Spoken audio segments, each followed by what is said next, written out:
प्रेरित मानंक कार्यर विवरण अध्याय 1। पवित्र आत्मांक प्रतिज्ञा।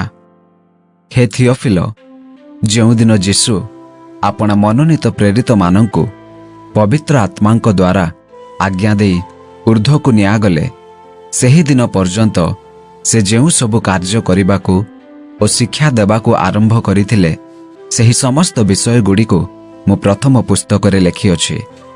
जीशु आपण दुख भोग उतारे मध्य अनेक प्रमाण द्वारा प्रेरित मानंक निकटरे निजको जीवित देखाइले।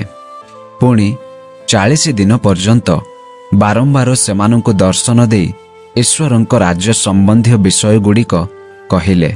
थरे सेमानंक सहित भोजन रे बसिबा समय रे से सेमानंकु एही आज्ञा देले, तुम्भे माने जेरूसालेम सहररु प्रस्थान करो नाही, किंतु पितांकर जो प्रतिज्ञा विषय मो ठारु शुणिअछ सेथिर अपेक्षारे रही थाओ।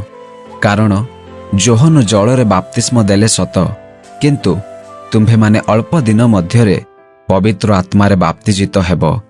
जीशुंक स्वर्गारोहण।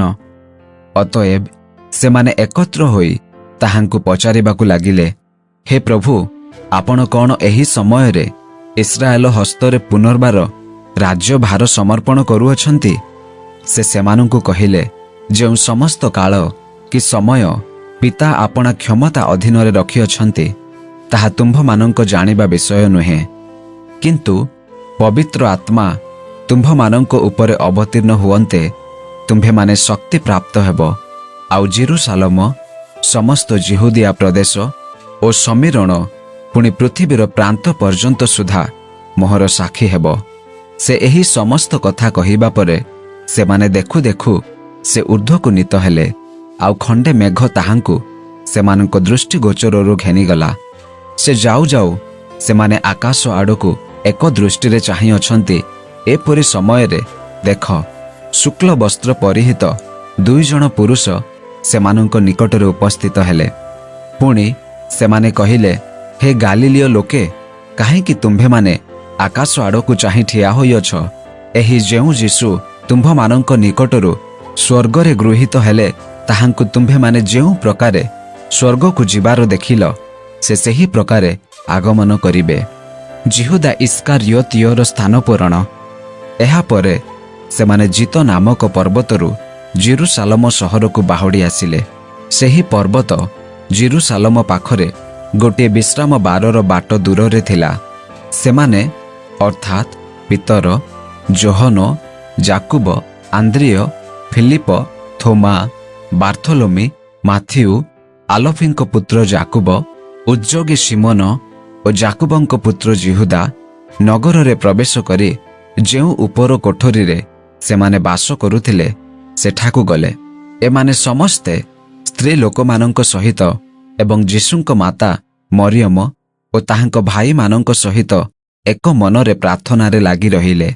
सेही समय रे पितर भाई मानंक मध्यरे ठिया होई कहिले, सेठारे जीशुंकर अनुगत प्राय 120 जन थिले।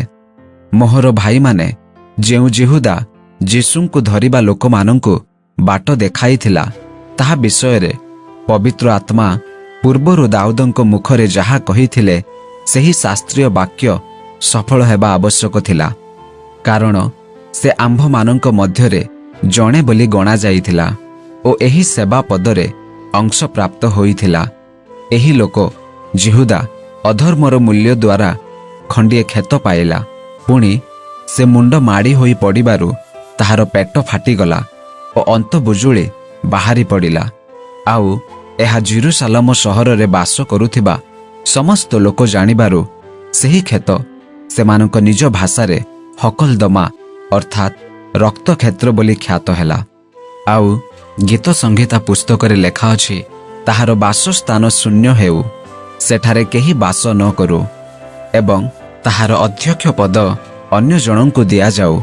अतएव प्रभु जीशु जोहनंक द्वारा बाप्तिस्म नेबा समय ठारू आरंभ करी आंभ मानंक निकटरू ऊर्ध्व को नियाजिबा दिन पर्यंत जेते समय आंभ मानंक मध्यरे गमनागमन करुथिले, सेही समय रे जेउ लोक माने आंभ मानंक संगी होई अछंती सेमानंक मध्यरु जणे ଆମ୍ଭମାନଙ୍କ ସହିତ ତାହାଙ୍କ ପୁନରୁତ୍ଥାନର ସାକ୍ଷୀ ହେବା ଆବଶ୍ୟକ। ସେଥିରେ ସେମାନେ 2 ଜଣଙ୍କୁ ଅର୍ଥାତ୍ ଯୋସେଫଙ୍କୁ, ଯାହାକୁ ବର୍ଷବା ବୋଲି କହନ୍ତି ଓ ଯାହାଙ୍କ ଉପନାମ ଜୁସ୍ତ, ତାହାଙ୍କୁ ଓ ମଥିୟଙ୍କୁ ପୃଥକ୍ କରି ଏହି ପ୍ରାର୍ଥନା କଲେ, ହେ ସର୍ବାନ୍ତର୍ଯାମୀ ପ୍ରଭୁ, ଜିହୁଦା ନିଜ ଉପଯୁକ୍ତ ସ୍ଥାନକୁ ଯିବା ନିମନ୍ତେ ଏହି ଯେଉଁ ସେବା ଓ ପ୍ରେରିତ ପଦରୁ ପତିତ ହୋଇଅଛି, ସେହି ପ୍ରେରିତ ପଦ ଗ୍ରହଣ କରିବା ପାଇଁ ଏହି 2 ଜଣଙ୍କ ମଧ୍ୟରୁ ତୁମ୍ଭେ କାହାକୁ ମନୋନୀତ କରିଅଛ ତାହା ଦେଖାଇ ଦିଅ। ଆଉ ସେମାନେ ସେହି 2 ଜଣଙ୍କ ନିମନ୍ତେ ଗୁଲି ବାଣ୍ଟ କଲେ। ପୁଣି ମଥିୟଙ୍କ ନାମରେ ଗୁଲି ଉଠିଲା। ସେଥିରେ ସେ 11 ଜଣ ପ୍ରେରିତଙ୍କ ସହିତ ଗଣିତ ହେଲେ। ପ୍ରେରିତ ଅଧ୍ୟାୟ 2। ପବିତ୍ର ଆତ୍ମାଙ୍କ ଅବତରଣ। ପେଣ୍ଟିକଷ୍ଟ ଦିବସ ଉପସ୍ଥିତ ହୁଅନ୍ତେ ସମସ୍ତେ ଏକ ସ୍ଥାନରେ ଏକାଠି ଥିଲେ। ଆଉ ପ୍ରବଳ ବେଗରେ ବହୁଥିବା ପ୍ରଚଣ୍ଡ ପବନର ଶବ୍ଦ ତୁଲ୍ୟ ଗୋଟିଏ ଶବ୍ଦ ହଠାତ୍ ଆକାଶରୁ ଆସି ଯେଉଁ ଗୃହରେ ସେମାନେ ବସିଥିଲେ ସେହି ଗୃହର ଚାରିଆଡ଼େ ବ୍ୟାପିଗଲା। ଆଉ ନିଆଁ ଭଳି ଜିହ୍ୱାଗୁଡ଼ିକ ସେମାନଙ୍କ ଦୃଷ୍ଟିଗୋଚର ହୋଇ ଗୋଟି ଗୋଟି କରି ସେମାନଙ୍କ ପ୍ରତ୍ୟେକ ଜଣଙ୍କ ଉପରକୁ ଓହ୍ଲାଇ ଆସିଲା। ସେଥିରେ ସମସ୍ତେ ପବିତ୍ର ଆତ୍ମାରେ ପରିପୂର୍ଣ୍ଣ ହେଲେ। ପୁଣି ଆତ୍ମା ସେମାନଙ୍କୁ ଯେପରି କହିବାକୁ ଶକ୍ତି ଦେଲେ, ତଦନୁସାରେ ସେମାନେ ଅନ୍ୟାନ୍ୟ ଭାଷାରେ କଥା କହିବାକୁ ଲାଗିଲେ।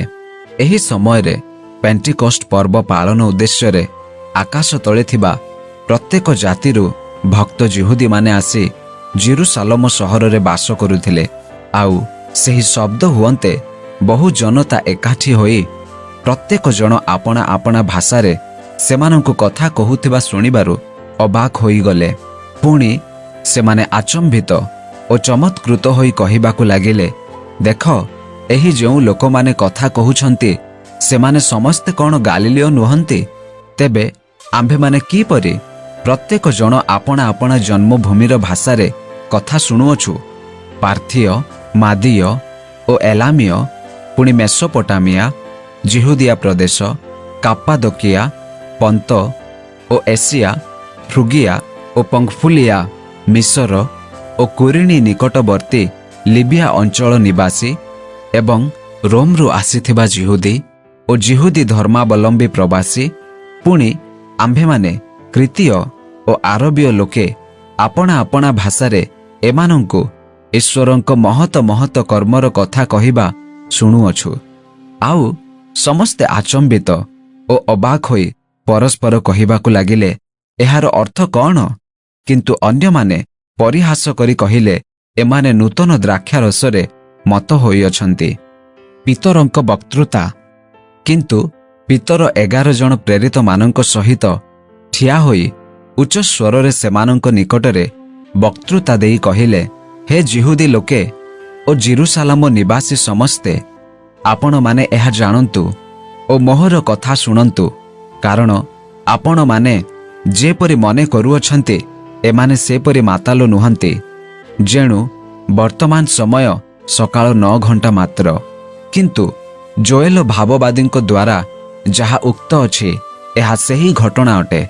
ଈଶ୍ୱର କହନ୍ତି, ଶେଷ କାଳରେ ଏପରି ଘଟିବ ଯେ ଆମ୍ଭେ ସମସ୍ତ ମନୁଷ୍ୟ ଉପରେ ଆପଣା ଆତ୍ମା ବୃଷ୍ଟି କରିବା। ସେଥିରେ ତୁମ୍ଭମାନଙ୍କ ପୁତ୍ର କନ୍ୟାମାନେ ଭାବବାଣୀ କହିବେ, ଆଉ ତୁମ୍ଭମାନଙ୍କର ଯୁବାମାନେ ଦର୍ଶନ ପାଇବେ। ପୁଣି ତୁମ୍ଭମାନଙ୍କର ପ୍ରାଚୀନମାନେ ସ୍ୱପ୍ନ ଦେଖିବେ। ହଁ, ସେହି କାଳରେ ଆମ୍ଭେ ନିଜ ଦାସ ଦାସୀ ଉଭୟ ପୁରୁଷ ଓ ସ୍ତ୍ରୀମାନଙ୍କ ଉପରେ ଆପଣା ଆତ୍ମା ବୃଷ୍ଟି କରିବା। ସେଥିରେ ସେମାନେ ଭାବବାଣୀ କହିବେ। ଆମ୍ଭେ ଉର୍ଦ୍ଧ୍ୱସ୍ଥ ଆକାଶରେ ନାନା ଅଦ୍ଭୁତ କର୍ମ, ପୁଣି ଅଧସ୍ଥ ପୃଥିବୀରେ ନାନା ଲକ୍ଷଣ, ରକ୍ତ, ଅଗ୍ନି ଓ ନିବିଡ଼ ଧୂମ ଦେଖାଇବା। ପ୍ରଭୁଙ୍କର ମହତ ଓ ପ୍ରସିଦ୍ଧ ଦିନର ଆଗମନ ପୂର୍ବରେ ସୂର୍ଯ୍ୟ ଅନ୍ଧକାରମୟ ଓ ଚନ୍ଦ୍ର ରକ୍ତମୟ ହୋଇଯିବ। ଆଉ ଏପରି ଘଟିବ ଯେ କେହି ପ୍ରଭୁଙ୍କ ନାମରେ ପ୍ରାର୍ଥନା କରିବ ସେ ପରିତ୍ରାଣ ପାଇବ। ହେ ଇସ୍ରାଏଲୀୟ ଲୋକମାନେ, ଏହି ସମସ୍ତ କଥା ଶୁଣନ୍ତୁ।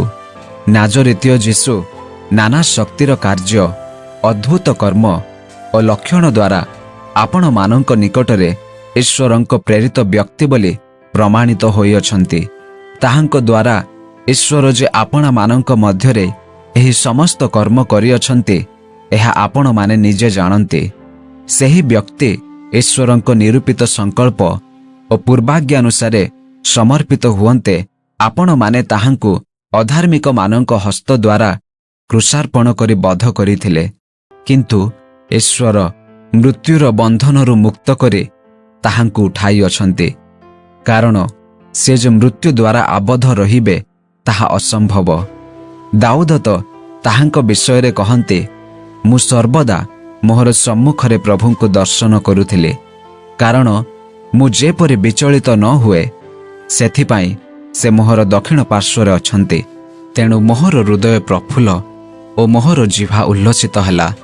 ଆହୁରି ମୋହର ଶରୀର ମଧ୍ୟ ଭରସାରେ ବାସ କରିବ, କାରଣ ତୁମ୍ଭେ ମୋହର ପ୍ରାଣକୁ ପାତାଳରେ ପରିତ୍ୟାଗ କରିବ ନାହିଁ, କିଅବା ଆପଣା ପବିତ୍ର ଜଣକୁ କ୍ଷୟ ପାଇବାକୁ ଦେବ ନାହିଁ। ତୁମ୍ଭେ ମୋତେ ଜୀବନର ପଥ ଜ୍ଞାତ କରାଇଅଛ। ତୁମ୍ଭେ ଆପଣା ଛାମୁରେ ମୋତେ ଆନନ୍ଦରେ ପୂର୍ଣ୍ଣ କରିବ। ହେ ଭାଇମାନେ, ପିତୃକୁଳପତି ଦାଉଦଙ୍କ ବିଷୟରେ ମୁଁ ଆପଣମାନଙ୍କୁ ମୁକ୍ତ କଣ୍ଠରେ କହିପାରେ ଯେ ସେ ମଲେ, ପୁଣି ସମାଧି ପ୍ରାପ୍ତ ହେଲେ, ଆଉ ତାଙ୍କର ସମାଧି ସ୍ଥାନ ଆଜି ପର୍ଯ୍ୟନ୍ତ ଆମ୍ଭମାନଙ୍କ ମଧ୍ୟରେ ଅଛି। ରାଜା ଦାଉଦ ଜଣେ ଭାବବାଦୀ ଭାବରେ ତାହାଙ୍କର ଔରସଜାତ ଜଣଙ୍କୁ ତାହାଙ୍କ ସିଂହାସନରେ ବସାଇବା ପାଇଁ ଈଶ୍ୱର ତାହାଙ୍କ ନିକଟରେ ଶପଥ କରି ପ୍ରତିଜ୍ଞା କରିଥିଲେ ବୋଲି ଜାଣିଥିଲେ। ଏହା ଜାଣିବାରୁ ସେ ଭବିଷ୍ୟତ ଦର୍ଶନ ଦ୍ୱାରା ଖ୍ରୀଷ୍ଟଙ୍କର ପୁନରୁତ୍ଥାନ ବିଷୟରେ କହିଥିଲେ, କାରଣ ସେ ପାତାଳରେ ପରିତ୍ୟକ୍ତ ହେଲେ ନାହିଁ, କିଅବା ତାହାଙ୍କ ଶରୀର କ୍ଷୟ ପାଇଲା ନାହିଁ। ଏହି ଯୀଶୁଙ୍କୁ ଈଶ୍ୱର ଉଠାଇଅଛନ୍ତି, ସେହି ବିଷୟରେ ଆମ୍ଭେମାନେ ସମସ୍ତେ ସାକ୍ଷୀ। ଅତଏବ ଈଶ୍ୱର ଯୀଶୁଙ୍କୁ ଉନ୍ନତ କରି ତାହାଙ୍କ ଦକ୍ଷିଣ ପାର୍ଶ୍ୱରେ ବସାଇ ତାହାଙ୍କ ସହିତ ରାଜତ୍ୱ କରିବାକୁ ଅଧିକାର ଦେଲେ, ଏବଂ ସେ ଆମ୍ଭମାନଙ୍କୁ ପିତାଙ୍କ ଦ୍ୱାରା ପ୍ରତିଜ୍ଞାତ ପବିତ୍ର ଆତ୍ମାଙ୍କୁ ଦେଲେ, ଯାହାଙ୍କୁ ଆପଣମାନେ ଦେଖୁଅଛନ୍ତି ଓ ଶୁଣୁଅଛନ୍ତି। କାରଣ ଦାଉଦ ରାଜା ସ୍ୱର୍ଗାରୋହଣ କରିନଥିଲେ, କିନ୍ତୁ ସେ ନିଜେ କହନ୍ତି, ପ୍ରଭୁ ମୋହର ପ୍ରଭୁଙ୍କୁ କହିଲେ, ଆମ୍ଭେ ଯେ ପର୍ଯ୍ୟନ୍ତ ତୁମ୍ଭର ଶତ୍ରୁମାନଙ୍କୁ ତୁମ୍ଭର ପାଦପୀଠ କରିନାହୁଁ, ସେ ପର୍ଯ୍ୟନ୍ତ ଆମ୍ଭର ଦକ୍ଷିଣରେ ବସିଥାଅ। ଅତଏବ ସମସ୍ତ ଇସ୍ରାଏଲ କୁଳ ନିଶ୍ଚୟ ଜାଣନ୍ତୁ ଯେ ଯେଉଁ ଯୀଶୁଙ୍କୁ ଆପଣମାନେ କ୍ରୁଶରେ ବଧ କଲେ, ତାହାଙ୍କୁ ଈଶ୍ୱର ପ୍ରଭୁ ଓ ଖ୍ରୀଷ୍ଟ ଉଭୟ ପଦରେ ନିଯୁକ୍ତ କରିଅଛନ୍ତି। ଏହି କଥା ଶୁଣି ସେମାନଙ୍କର ହୃଦୟ ବିଦୀର୍ଣ୍ଣ ହୋଇଗଲା।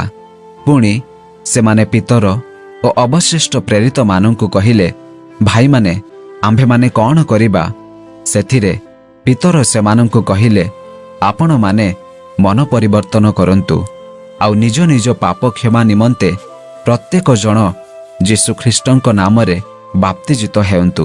ତାହାହେଲେ ଆପଣମାନେ ପବିତ୍ର ଆତ୍ମାଙ୍କର ଦାନ ପ୍ରାପ୍ତ ହେବେ, କାରଣ ଏହି ପ୍ରତିଜ୍ଞା ଆପଣମାନଙ୍କ ନିମନ୍ତେ, ଆପଣମାନଙ୍କର ସନ୍ତାନ ସନ୍ତତିମାନଙ୍କ ନିମନ୍ତେ, ପୁଣି ଦୂରବର୍ତ୍ତୀ ଯେତେ ଲୋକଙ୍କୁ ପ୍ରଭୁ ଆମ୍ଭମାନଙ୍କ ଈଶ୍ୱର ଆପଣା ନିକଟକୁ ଡାକିବେ, ସେହି ସମସ୍ତଙ୍କ ନିମନ୍ତେ ଅଟେ। ପୁଣି ଅନ୍ୟାନ୍ୟ ଅନେକ କଥା ଦ୍ୱାରା ସେ ସାକ୍ଷ୍ୟ ଦେବାକୁ ଲାଗିଲେ ଓ ସେମାନଙ୍କୁ ଉପଦେଶ ଦେଇ କହିଲେ, ଏହି କୁଟିଳ ବଂଶଠାରୁ ଆପଣମାନେ ରକ୍ଷା ପ୍ରାପ୍ତ ହେନ୍ତୁ। ସେଥିରେ ଯେଉଁମାନେ ତାହାଙ୍କ ବାକ୍ୟ ଗ୍ରହଣ କଲେ, ସେମାନେ ବାପ୍ତିଜିତ ହେଲେ। ଆଉ ସେହିଦିନ ପ୍ରାୟ 300 ଲୋକ ମଣ୍ଡଳୀ ସହିତ ସଂଯୁକ୍ତ ହେଲେ। ବିଶ୍ୱାସୀମାନଙ୍କ ସହଭାଗିତା। ସେମାନେ ପ୍ରେରିତମାନଙ୍କର ଶିକ୍ଷାରେ, ସହଭାଗିତାରେ, ରୁଟି ଭାଙ୍ଗିବାରେ ଓ ପ୍ରାର୍ଥନା କରିବାରେ ନିବିଷ୍ଟ ଚିତ୍ତ ହୋଇ ରହିଲେ। ଆଉ ଲୋକ ସମସ୍ତେ ଭୀତ ହେବାକୁ ଲାଗିଲେ। ପ୍ରେରିତମାନଙ୍କ ଦ୍ୱାରା ମଧ୍ୟ ଅନେକ ଅଦ୍ଭୁତ କର୍ମ ଓ ଲକ୍ଷଣ ସାଧିତ ହେବାକୁ ଲାଗିଲା। ମାତ୍ର ଯେଉଁମାନେ ବିଶ୍ୱାସ କଲେ, ସେମାନେ ସମସ୍ତେ ଏକତ୍ର ରହି ସବୁ ପଦାର୍ଥ ସାଧାରଣ ସମ୍ପତ୍ତି ବୋଲି ଜ୍ଞାନ କରୁଥିଲେ। ପୁଣି ସେମାନେ ଆପଣା ଆପଣା ସ୍ଥାବର ଅସ୍ଥାବର ସମ୍ପତ୍ତି ବିକ୍ରୟ କରି ଯାହାର ଯେପରି ପ୍ରୟୋଜନ, ସେହି ଅନୁସାରେ ସମସ୍ତଙ୍କୁ ବାଣ୍ଟି ଦେବାକୁ ଲାଗିଲେ। ଆଉ ସେମାନେ ଏକଚିତ ହୋଇ ପ୍ରତିଦିନ ମନ୍ଦିରରେ ସମବେତ ହୋଇ ରହୁଥିଲେ ଓ ଘରେ ଘରେ ରୁଟି ଭାଙ୍ଗି ଆନନ୍ଦରେ ଓ ସରଳ ହୃଦୟରେ ଭୋଜନ ପାନ କରି ଈଶ୍ୱରଙ୍କ ପ୍ରଶଂସା କରୁଥିଲେ। ଏବଂ ସମସ୍ତ ଲୋକଙ୍କର ପ୍ରିୟ ପାତ୍ର ହେଉଥିଲେ। ପୁଣି ପ୍ରଭୁ ପରିତ୍ରାଣ ପ୍ରାପ୍ତ ହେଉଥିବା ଲୋକଙ୍କୁ ପ୍ରତିଦିନ ମଣ୍ଡଳୀ ସହିତ ସଂଯୁକ୍ତ କରିବାକୁ ଲାଗିଲେ। ପ୍ରେରିତ ଅଧ୍ୟାୟ 3। ଖଞ୍ଜ ଭିକ୍ଷୁକର ସୁସ୍ଥତା। ଦିନେ ପ୍ରାର୍ଥନାର ନିର୍ଦ୍ଦିଷ୍ଟ ସମୟରେ ଅର୍ଥାତ୍ ଅପରାହ୍ନ 3 ଘଣ୍ଟା ବେଳେ ପିତର ଓ ଯୋହନ ମନ୍ଦିରକୁ ଯାଉଥିଲେ। ଏପରି ସମୟରେ ମାତୃଗର୍ଭରୁ ଖଞ୍ଜ ଜଣେ ଲୋକ ବୁହା ହୋଇ ଯାଉଥିଲା। ମନ୍ଦିରରେ ପ୍ରବେଶ କରୁଥିବା ଲୋକମାନଙ୍କଠାରୁ ଭିକ୍ଷା ମାଗିବା ନିମନ୍ତେ ଲୋକେ ତାହାକୁ ପ୍ରତିଦିନ ସେଥିର ସୁନ୍ଦର ନାମକ ଦ୍ୱାରରେ ରଖିଦେଉଥିଲେ। ସେ ପିତର ଓ ଯୋହନଙ୍କୁ ମନ୍ଦିରରେ ପ୍ରବେଶ କରିବାକୁ ଯାଉଥିବା ଦେଖି ଭିକ୍ଷା ମାଗିବାକୁ ଲାଗିଲା। ପିତର ଓ ଯୋହନ ତାହା ପ୍ରତି ସ୍ଥିର ଦୃଷ୍ଟିରେ ଚାହିଁଲେ। ପୁଣି ପିତର କହିଲେ, ଆମ୍ଭମାନଙ୍କ ଆଡ଼କୁ ଚାହଁ। ସେଥିରେ ସେ ସେମାନଙ୍କଠାରୁ କିଛି ପାଇବା ଆଶାରେ ସେମାନଙ୍କ ଆଡ଼କୁ ଚାହିଁ ରହିଲା। କିନ୍ତୁ ପିତର କହିଲେ, ରୂପା କି ସୁନା ମୋହର ନାହିଁ, ମାତ୍ର ମୋହର ଯାହା ଅଛି ତାହା ମୁଁ ତୁମ୍ଭକୁ ଦେଉଅଛି। ନାଜରେତୀୟ ଯୀଶୁଖ୍ରୀଷ୍ଟଙ୍କ ନାମରେ ଚାଲ। ପୁଣି ସେ ତାହାର ଡାହାଣ ହାତ ଧରି ତାହାକୁ ଉଠାଇଲେ।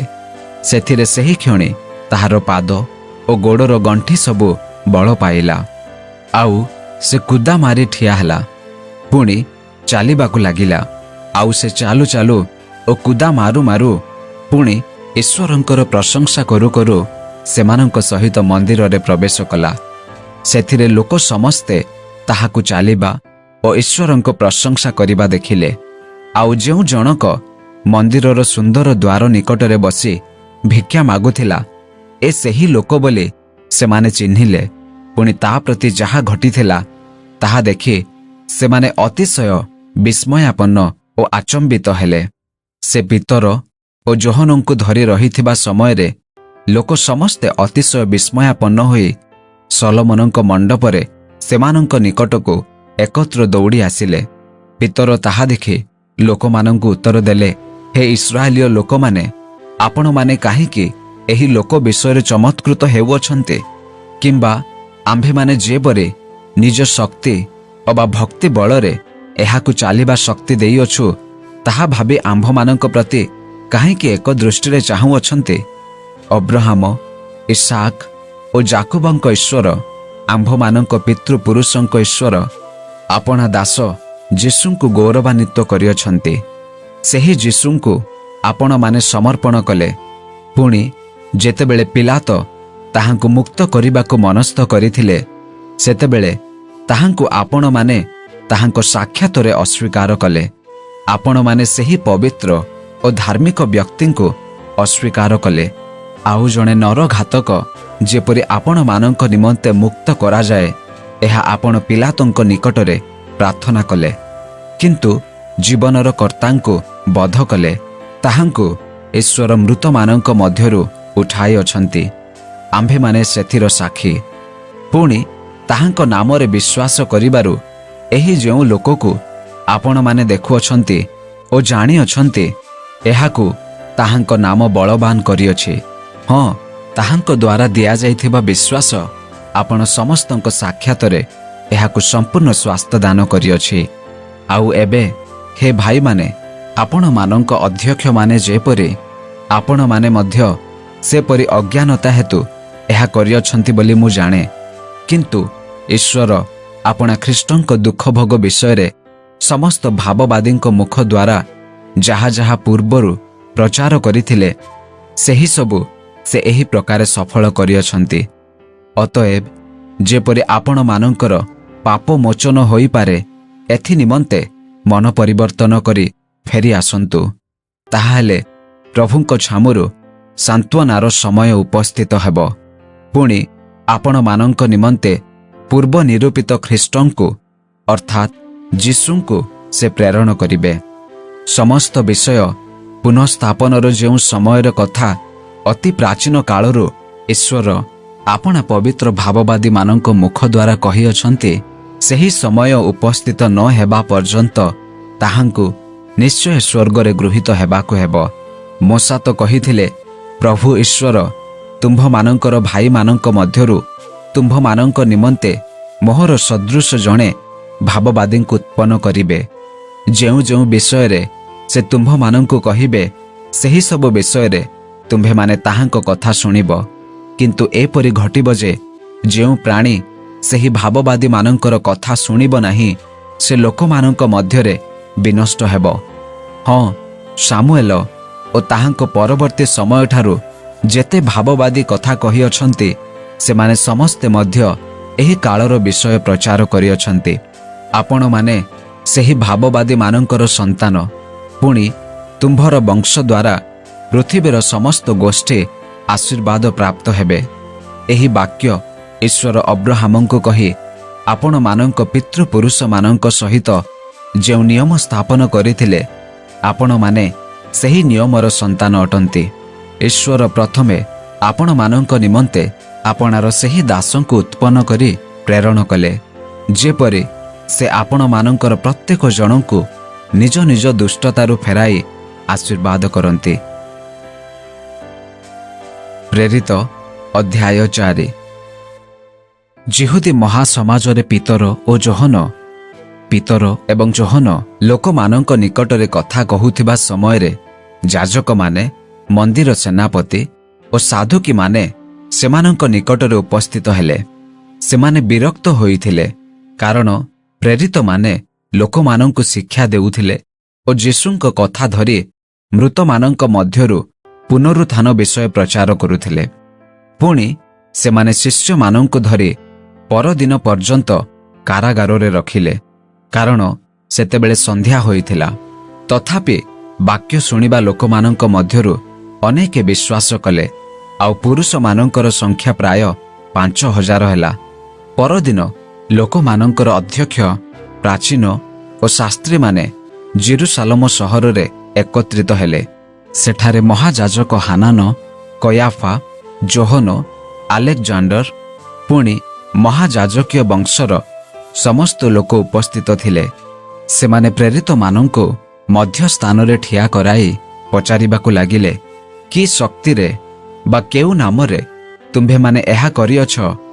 ସେଥିରେ ପିତର ପବିତ୍ର ଆତ୍ମାରେ ପୂର୍ଣ୍ଣ ହୋଇ ସେମାନଙ୍କୁ କହିଲେ, ହେ ଲୋକମାନଙ୍କର ଅଧ୍ୟକ୍ଷ ଓ ପ୍ରାଚୀନମାନେ, ଆଜି ଯଦି ଜଣେ ରୋଗୀ ପ୍ରତି କରାଯାଇଥିବା ଉତ୍ତମ କାର୍ଯ୍ୟ ବିଷୟରେ ଆମ୍ଭମାନଙ୍କୁ ପଚରାଯାଏ ଯେ ଏହି ଲୋକ କି ଉପାୟରେ ସୁସ୍ଥ ହୋଇଅଛି, ତାହାହେଲେ ଆପଣମାନେ ସମସ୍ତେ ଓ ସମସ୍ତ ଇସ୍ରାଏଲ ଲୋକ ଜ୍ଞାତ ହେଉନ୍ତୁ ଯେ ଯେଉଁ ନାଜରେତୀୟ ଯୀଶୁଖ୍ରୀଷ୍ଟଙ୍କୁ ଆପଣମାନେ କ୍ରୁଶରେ ବଧ କରିଅଛନ୍ତି, ଯାହାଙ୍କୁ ଈଶ୍ୱର ମୃତମାନଙ୍କ ମଧ୍ୟରୁ ଉଠାଇ ଅଛନ୍ତି, ତାହାଙ୍କ ନାମରେ, ହଁ, ତାହାଙ୍କ ଦ୍ୱାରା ଏହି ଲୋକଟି ସୁସ୍ଥ ହୋଇ ଆପଣମାନଙ୍କ ସାକ୍ଷାତରେ ଠିଆ ହୋଇଅଛି। ଗୃହ ନିର୍ମାଣକାରୀ ଯେ ଆପଣମାନେ, ଆପଣମାନଙ୍କ ଦ୍ୱାରା ଯେଉଁ ପ୍ରସ୍ତର ଅଗ୍ରାହ୍ୟ ହୋଇଥିଲା, ଯାହା କୋଣର ପ୍ରଧାନ ପ୍ରସ୍ତର ହେଲା, ସେ ସେହି ପ୍ରସ୍ତର।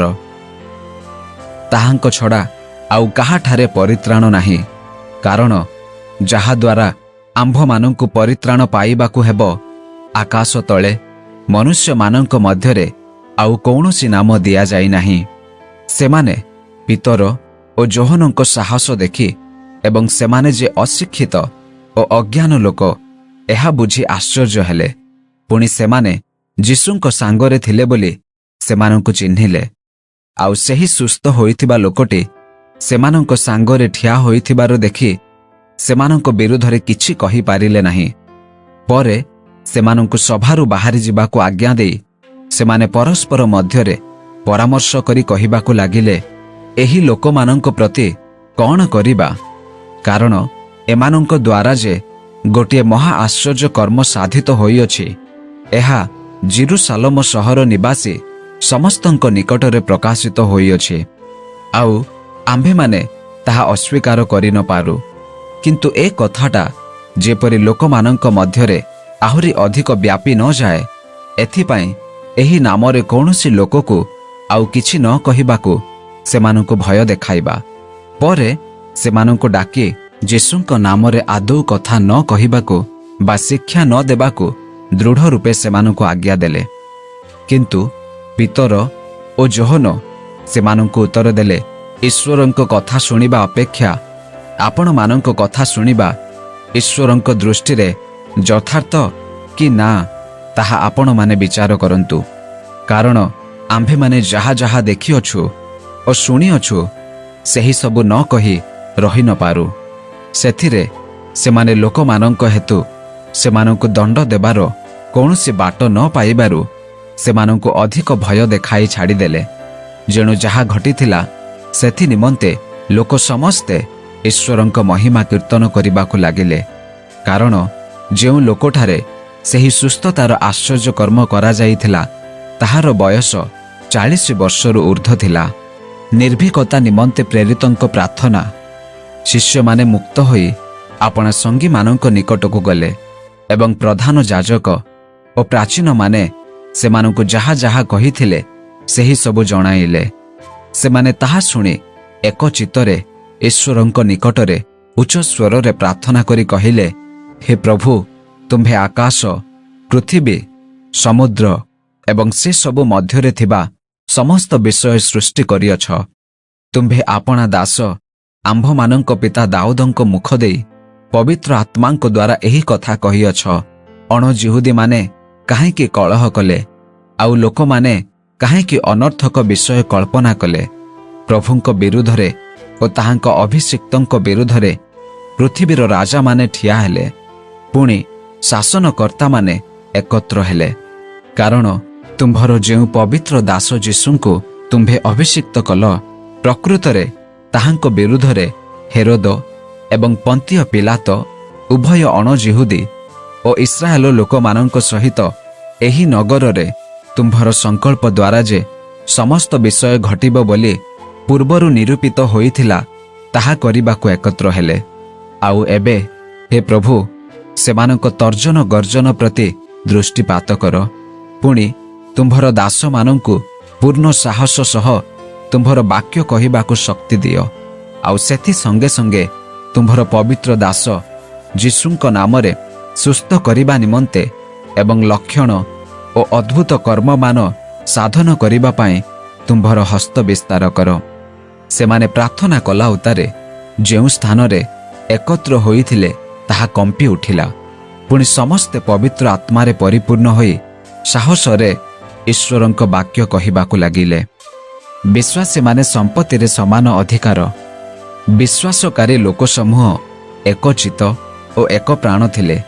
ସେମାନଙ୍କ ମଧ୍ୟରୁ କେହି ହେଲେ ଆପଣା ସମ୍ପତ୍ତି ମଧ୍ୟରୁ କିଛି ନିଜର ବୋଲି କହୁନଥିଲେ, କିନ୍ତୁ ସେମାନଙ୍କର ସମସ୍ତ ବିଷୟ ସାଧାରଣ ଥିଲା। ପ୍ରେରିତମାନେ ମହାଶକ୍ତି ସହିତ ପ୍ରଭୁ ଯୀଶୁଙ୍କ ପୁନରୁତ୍ଥାନ ବିଷୟରେ ସାକ୍ଷ୍ୟ ଦେବାକୁ ଲାଗିଲେ। ପୁଣି ସମସ୍ତଙ୍କ ଉପରେ ମହା ଅନୁଗ୍ରହ ଥିଲା, ଯେଣୁ ସେମାନଙ୍କ ମଧ୍ୟରେ କାହାରି କୌଣସି ଅଭାବ ନଥିଲା। କାରଣ ଯେତେ ଲୋକଙ୍କର ଭୂମି ବା ଗୃହ ଥିଲା, ସେମାନେ ତାହା ବିକ୍ରୟ କରି ବିକ୍ରୀତ ସମ୍ପତ୍ତିର ମୂଲ୍ୟ ଆଣି ପ୍ରେରିତମାନଙ୍କର ପାଦ ତଳେ ରଖୁଥିଲେ, ଆଉ ପ୍ରତ୍ୟେକ ଜଣକୁ ତାହାର ଅଭାବ ଅନୁସାରେ ତାହା ବିତରଣ କରାଯାଉଥିଲା। ପୁଣି ଯୋସେଫ ସାଇପ୍ରସ୍ ଦ୍ୱୀପରୁ ଲେବି ବଂଶଜାତ ଜଣେ ଲୋକ, ଯାହାଙ୍କୁ ପ୍ରେରିତମାନେ ବର୍ଣ୍ଣବା ବୋଲି ଉପନାମ ଦେଇଥିଲେ, ତାଙ୍କର ଖଣ୍ଡେ କ୍ଷେତ୍ର ଥିଲା। ସେ ତାହା ବିକ୍ରୟ କରି ସେଥିର ଟଙ୍କା ଆଣି ପ୍ରେରିତମାନଙ୍କର ପାଦ ତଳେ ଥୋଇଲେ। ଆସନ୍ତୁ ଆଜିର ପଠିତ ଶାସ୍ତ୍ରାଂଶର ସାରାଂଶକୁ ଆମେ ଚିନ୍ତା କରିବା। ପ୍ରେରିତ 1 ପର୍ବରୁ 4 ପର୍ବ, ଆଉ ଏହାର ସାରାଂଶ ଏହି ପ୍ରକାର। ପ୍ରେରିତ ଅଧ୍ୟାୟ 1ରୁ 4 ଯୀଶୁଙ୍କ ପୁନରୁତ୍ଥାନ ଏବଂ ସ୍ୱର୍ଗାରୋହଣ ପରେ ଖ୍ରୀଷ୍ଟିଆନ ମଣ୍ଡଳୀର ଶକ୍ତିଶାଳୀ ଆରମ୍ଭକୁ ଲିପିବଦ୍ଧ କରେ। ଏହି ଅଧ୍ୟାୟ ଗୁଡ଼ିକ ଦର୍ଶାଏ ଯେ ପବିତ୍ର ଆତ୍ମା କିପରି ପ୍ରେରିତମାନଙ୍କୁ ସୁସମାଚାର ପ୍ରଚାର କରିବାକୁ ଏବଂ ପ୍ରଥମ ଖ୍ରୀଷ୍ଟିଆନ ସମ୍ପ୍ରଦାୟ ଗଠନ କରିବାକୁ କ୍ଷମତା ପ୍ରଦାନ କରିଥିଲେ। ଆସନ୍ତୁ ପ୍ରତ୍ୟେକ ଅଧ୍ୟାୟକୁ ସଂକ୍ଷେପରେ ଆମ୍ଭେମାନେ ଆଲୋଚନା କରିବା। ପ୍ରେରିତ 1 ପର୍ବ ଯୀଶୁଙ୍କ ସ୍ୱର୍ଗାରୋହଣ ଏବଂ ପବିତ୍ର ଆତ୍ମାଙ୍କ ଅବତରଣ ପାଇଁ ପ୍ରସ୍ତୁତି। ଯୀଶୁଙ୍କ ପୁନରୁତ୍ଥାନ ପରେ ସେ 40 ଦିନ ପର୍ଯ୍ୟନ୍ତ ତାଙ୍କ ଶିଷ୍ୟମାନଙ୍କୁ ଦର୍ଶନ ଦେଲେ ଏବଂ ଈଶ୍ୱରଙ୍କ ରାଜ୍ୟ ବିଷୟରେ ସେମାନଙ୍କୁ ଶିକ୍ଷା ଦେଲେ। ପ୍ରେରିତ 1 ପର୍ବ 3 ପଦ। ସ୍ୱର୍ଗାରୋହଣ କରିବା ପୂର୍ବରୁ ସେ ସେମାନଙ୍କୁ ପବିତ୍ର ଆତ୍ମା ପ୍ରାପ୍ତ ନ ହେବା ପର୍ଯ୍ୟନ୍ତ ଜେରୁସାଲେମରେ ଅପେକ୍ଷା କରି ରହିବା ପାଇଁ ଆଦେଶ ଦେଲେ। ପ୍ରେରିତ 1 ପର୍ବ 8 ପଦ।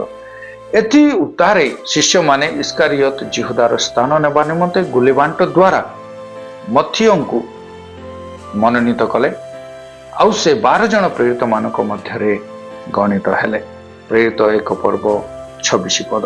ଏହି ଅଧ୍ୟାୟର ମୁଖ୍ୟ ପଦ ଭାବରେ ଆମେ ପ୍ରେରିତ 1 ପର୍ବ 8 ପଦକୁ ନେଇପାରିବା, ଯେଉଁଠାରେ ଲେଖା ଅଛି, କିନ୍ତୁ ପବିତ୍ର ଆତ୍ମା ତୁମ୍ଭମାନଙ୍କ ଉପରେ ଅବତୀର୍ଣ୍ଣ ହୁଅନ୍ତେ ତୁମ୍ଭେମାନେ ଶକ୍ତି ପ୍ରାପ୍ତ ହେବ ଆଉ ଜେରୁସାଲମ ସମସ୍ତ ଜିହୁଦିଆ ପ୍ରଦେଶ ଓ ସମୀରଣ ପୁଣି ପୃଥିବୀର ପ୍ରାନ୍ତ ପର୍ଯ୍ୟନ୍ତ ସୁଦ୍ଧା ମୋହର ସାକ୍ଷୀ ହେବ।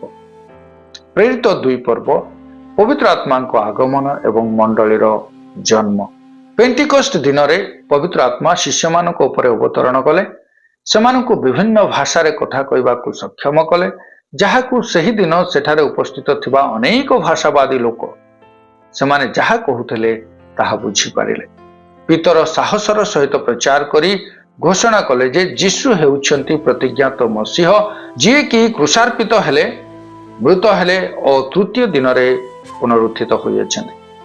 ତାଙ୍କ ପ୍ରଚାର ଶୁଣି ସେହିଦିନ ପ୍ରାୟ 3000 ଲୋକ ବିଶ୍ୱାସ କଲେ ଏବଂ ବାପ୍ତିଜିତ ହେଲେ ଓ ଏହି ପ୍ରକାରେ ଖ୍ରୀଷ୍ଟୀୟ ସମ୍ପ୍ରଦାୟ ବା ମଣ୍ଡଳୀର ଜନ୍ମ ହେଲା ଏବଂ ବିଶ୍ୱାସୀମାନେ ପ୍ରେରିତମାନଙ୍କ ଶିକ୍ଷା, ସହଭାଗିତା, ପ୍ରାର୍ଥନା, ରୁଟି ଭାଙ୍ଗିବାରେ ଓ ପରସ୍ପରର ଯତ୍ନ ନେବାରେ ନିବିଷ୍ଟଚିତ ହୋଇ ରହେ। ଏଠାରେ ମୁଖ୍ୟ ପଦ ଭାବରେ ପ୍ରେରିତ 2 ପର୍ବ 21 ପଦ, ଯାହା ଜୋଏଲ 2 ପର୍ବ 32 ପଦର ଉଲ୍ଲେଖ ଅଟେ ବା ଉଦ୍ଧୃତ ଅଟେ। ଆଉ ଏପରି ଘଟିବ ଯେ କେହି ପ୍ରଭୁଙ୍କ ନାମରେ ପ୍ରାର୍ଥନା କରିବ ସେ ପରିତ୍ରାଣ ପାଇବ। ପ୍ରେରିତ 3 ପର୍ବ ଆଉ ପ୍ରେରିତ 3 ପର୍ବର ସାରାଂଶ ଏହି ପ୍ରକାର, ସୁନ୍ଦର ନାମକ ଦ୍ୱାର ନିକଟରେ ଆରୋଗ୍ୟ କରିବାର ଆଶ୍ଚର୍ଯ୍ୟ କର୍ମ ଏବଂ ପିତରଙ୍କ ଦ୍ୱିତୀୟ ଉପଦେଶ। ପିତର ଓ ଯୋହନ ମନ୍ଦିରର ସୁନ୍ଦର ନାମକ ଦ୍ୱାର ନିକଟରେ ଜଣେ ଖଞ୍ଜ ବ୍ୟକ୍ତିଙ୍କୁ ସୁସ୍ଥ କଲେ। ପ୍ରେରିତ 3 ପର୍ବ 1ରୁ 10 ପଦ। ଏହି ଆଶ୍ଚର୍ଯ୍ୟ କର୍ମ ଏକ ମହାଜନତାକୁ ଆକର୍ଷଣ କଲା ଏବଂ ପିତର ଏହି ସୁଯୋଗକୁ ବ୍ୟବହାର କରି ପ୍ରଚାର କଲେ ଯେ ପୁନରୁତ୍ଥିତ ଯୀଶୁଙ୍କ ଶକ୍ତି ଦ୍ୱାରା ଏହି ଖଞ୍ଜ ଲୋକ ସୁସ୍ଥ ହୋଇଅଛି। ଏଣୁ ଆପଣା ଆପଣା ପାପ କ୍ଷମା ପାଇଁ ମନ ପରିବର୍ତ୍ତନ କରି ଈଶ୍ୱରଙ୍କ ନିକଟକୁ ଫେରି ଆସିବା ନିମନ୍ତେ ସେ ସେମାନଙ୍କୁ ଆହ୍ୱାନ ଦେଲେ। ପ୍ରେରିତ 3 ପର୍ବ 19 ପଦ। ଏହି ପର୍ବର ମୁଖ୍ୟ ପଦ ଭାବରେ ଆମେ 3 ପର୍ବ 19 ପଦକୁ ହିଁ ନେଇପାରିବା। ଅତଏବ ଯେପରି ଆପଣମାନଙ୍କର ପାପ ମୋଚନ ହୋଇପାରେ ଏଥି ନିମନ୍ତେ ମନ ପରିବର୍ତ୍ତନ କରି ଫେରି ଆସନ୍ତୁ। ପ୍ରେରିତ 4 ପର୍ବର ସାରାଂଶକୁ ଆମେ ଏହି ପ୍ରକାର କହିପାରିବା, ବିରୋଧ ଏବଂ ସାହସ। ପିତର ଏବଂ ଯୋହନ ଯୀଶୁଙ୍କ ପୁନରୁତ୍ଥାନ ବିଷୟରେ ଶିକ୍ଷା ଦେଉଥିବାରୁ ଧର୍ମ ନେତାମାନେ କ୍ରୋଧିତ ହୋଇ ସେମାନଙ୍କୁ ଗିରଫ କଲେ।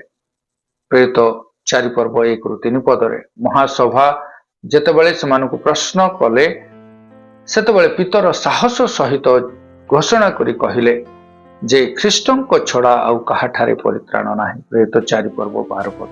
ଦଣ୍ଡ ଦେବା ପାଇଁ କୌଣସି ଦୋଷ ନ ପାଇବାରୁ ସେମାନେ ପିତର ଓ ଯୋହନଙ୍କୁ ଧମକ ଦେଇ ଭୟ ଦେଖାଇ ଛାଡ଼ିଦେଲେ। ସେଥିରେ ବିଶ୍ୱାସୀମାନେ ବାକ୍ୟ ପ୍ରଚାର କରିବା ପାଇଁ ସାହସ ନିମନ୍ତେ ପ୍ରଭୁଙ୍କ ନିକଟରେ ପ୍ରାର୍ଥନା କଲେ। ତହିଁରେ ସେମାନେ ଯେଉଁ ସ୍ଥାନରେ ଥିଲେ ସେହି ସ୍ଥାନ କମ୍ପି ଉଠିଲା ଓ ସେମାନେ ପବିତ୍ର ଆତ୍ମାରେ ପରିପୂର୍ଣ୍ଣ ହେଲେ ଏବଂ ସାହସରେ ଈଶ୍ୱରଙ୍କ ବାକ୍ୟ ପ୍ରଚାର କରିବାକୁ ଲାଗିଲେ। ପ୍ରେରିତ 4 ପର୍ବ 31 ପଦ। ମୁଖ୍ୟ ପଦ ଭାବରେ ତାହାଙ୍କ ଛଡ଼ା ଆଉ କାହାଠାରେ ପରିତ୍ରାଣ ନାହିଁ, କାରଣ ଯାହା ଦ୍ୱାରା ଆମ୍ଭମାନଙ୍କୁ ପରିତ୍ରାଣ ପାଇବାକୁ ହେବ ଆକାଶ ତଳେ ମନୁଷ୍ୟମାନଙ୍କ ମଧ୍ୟରେ କୌଣସି ନାମ ଦିଆଯାଏ ନାହିଁ। ପ୍ରେରିତ 4 ପର୍ବ 12 ପଦ। ସାରାଂଶ। ଏହି 4 ପର୍ବର ସାରାଂଶ ଏହି ପ୍ରକାର। ପ୍ରେରିତ 1ରୁ 4 ପର୍ବରେ ଯୀଶୁଙ୍କ ସେବା କାର୍ଯ୍ୟ ବର୍ତ୍ତମାନ ଆତ୍ମାଙ୍କ ଶକ୍ତି ପ୍ରାପ୍ତ ମଣ୍ଡଳୀର ମିଶନରେ ପ୍ରଦର୍ଶିତ ହୁଏ। ଯୀଶୁ ଯିଏ ସ୍ୱର୍ଗାରୋହଣ କଲେ ସେ ବର୍ତ୍ତମାନ ପବିତ୍ର ଆତ୍ମାଙ୍କ ଦ୍ୱାରା ତାଙ୍କ ଲୋକମାନଙ୍କ ମଧ୍ୟରେ ରାଜତ୍ୱ ଏବଂ କାର୍ଯ୍ୟ କରନ୍ତି। ଯୀଶୁଙ୍କ ପ୍ରତିଜ୍ଞା ଅନୁସାରେ ସୁସମାଚାର ଜେରୁସାଲେମରୁ ଅନ୍ୟତ୍ର ବ୍ୟାପିବାକୁ ଲାଗିଲା। ପ୍ରଭୁ ଆଜିର ଚିନ୍ତାରେ ଆମ ପ୍ରତ୍ୟେକଙ୍କୁ ଆଶୀର୍ବାଦ କରନ୍ତୁ।